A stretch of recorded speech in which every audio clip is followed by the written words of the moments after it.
So this smartwatch has one really unique feature that honestly, on its own, might be a reason to buy it. So smartwatches, probably after maybe their first year or two of inception, haven't really done anything necessarily groundbreaking. They've tweaked the design slightly, experimented with materials, round or square faces, and the chips have got slightly better for performance and battery life. And largely the same is true here. This is the new OnePlus Watch 3, and it retails for £319. And for that you get a fairly sturdy timepiece.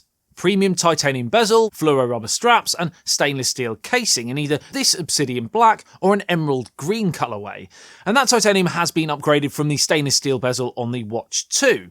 We also have an upgraded, larger 1.5-inch 466 by 466 flexible display, slim bezels, and 2D sapphire crystal glass. It's immersive, it's large enough to navigate comfortably, and it's pretty robust with decent scratch and impact resistance. And on top of that, it adopts the same flagship-level display technology as the OnePlus flagship phones, OnePlus 13 for reference, providing 2200 nits peak brightness and LTPO technology, so the refresh rate can actually dynamically adjust to as low as just 1 Hz when the image on the watch is stationary, or close to, like always on display mode, and this helps conserve battery life and therefore extends usage time. It takes the rest of the design cues from the previous Watch 2, circular button on the top right and a rectangular one underneath, and I like the overall design. Subtle curves and intricate details, slightly sporty whilst also feeling quite classy and refined, and it's basically the same on the back as last year too, all the sensors to measure your heart rate, blood oxygen, etc. The only main difference on the back is the fact that they've swapped the OnePlus logo and the 4 charging pins around, bottom to top and top to bottom respectively. Not quite sure why they've done that, but hey. Interchangeable bands that can be easily switched in and out, and it's both IP68 and 5 ATM rated, but also reaches military standard 810H, which basically means it can withstand high temperatures, shock, amongst other things. It's easy to put on, it's comfy on the wrist, and it's super light despite how well it's built. So what is this big feature that I spoke of earlier that sets this watch apart from possibly the rest? Well, it revolves around battery life, which is the plague of nearly every single smartwatch in existence. Most people don't want the hassle of adding another device to their nightly charging list, and if you're tracking sleep too, you're going to need it on your wrist, right? Now, there are companies like Huawei, for example, that provide watches with weeks of battery duration, but then with that you tend to lose out on certain other features like the software platform itself. The OnePlus Watch 3 is running on Google's Wear OS 5, considered by many to be the most complete operating system on an Android watch, but it is really power demanding on the battery, and most watches that run it can barely last a day or two before needing to charge. So how on earth does this little gem make it to 120 hours or 5 days on a single juice? And that's on the default settings, not even on battery saving mode, which can get you up to 16 hours of use. No, that wouldn't make sense. 16 days. 16 hours would be pretty rubbish. So how on earth have they done this? Well, this is the magic. And it's similar to the breakthrough tech of last year on the Watch 2 in that the chip powering it is split in two.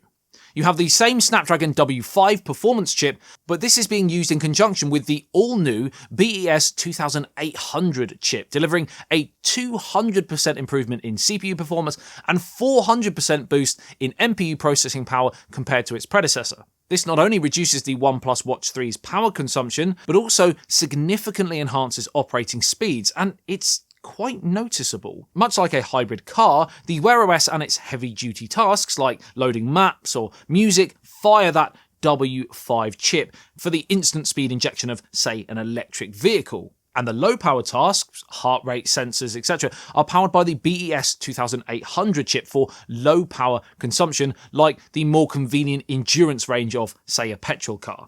But this switch seems to have got much more seamless than last year. Last year with the OnePlus Watch 2, one of the downsides of this dual-chip architecture was the fact that there would be an ever so slightly but noticeable delay when engaging that Snapdragon chip to show things like notifications, but this year it is basically instant. And while a minor point on paper, the improvement in how slick this feels in comparison can't be understated. On top of that, the watch is equipped with the same advanced OnePlus silicon nanostack battery as the OnePlus 13, and you can get a full day's power with just 10 minutes of VOOC fast charging, and the battery capacity is larger too this year with a whopping 631 mAh compared to the 500 last year.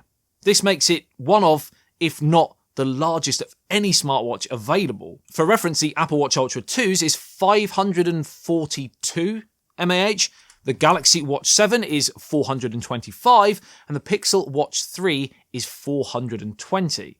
OnePlus have also fixed another strange quirk of the Watch 2, and that is the rotating crown. It now scrolls! Woohoo! Which may not sound the most groundbreaking, but this was a fairly big disappointment on the previous gen.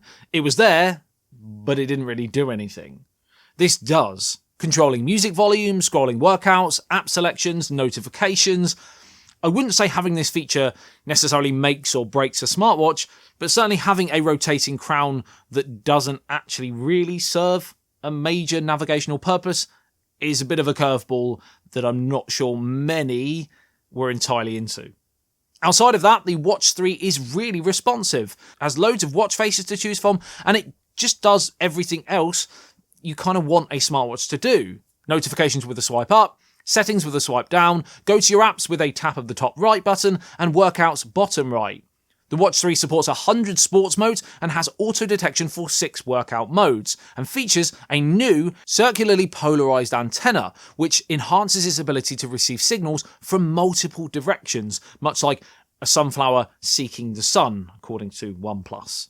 This helps improve route tracking where there are tall buildings, for example, and the dual-frequency GPS can receive both L1 and L5 frequency satellite signals, and the watch is also equipped with the advanced Broadcom SYN4778 chip that speeds up satellite search for more accurate location positioning. It all sounds tip-top. You can control video playback on YouTube and TikTok, and you can control your phone's camera too. You have an ECG analyzer, vascular health monitoring, and comprehensive health metrics with pro-grade sensors that you can track in the O Health app. The app is simple and easy to use and gives you great health insights. So overall, the Watch 3 has upgraded materials, there's a better display, better battery, better performance. Like, it's just kind of better in every way. I've been reviving the old Nintendo Wii with my little boy recently, and to quote Wii Sports Baseball, OnePlus have hit a home run. I love that game. Although, he's 5 and he did beat me at the baseball, so it's a bit embarrassing. Revenge will be sweet!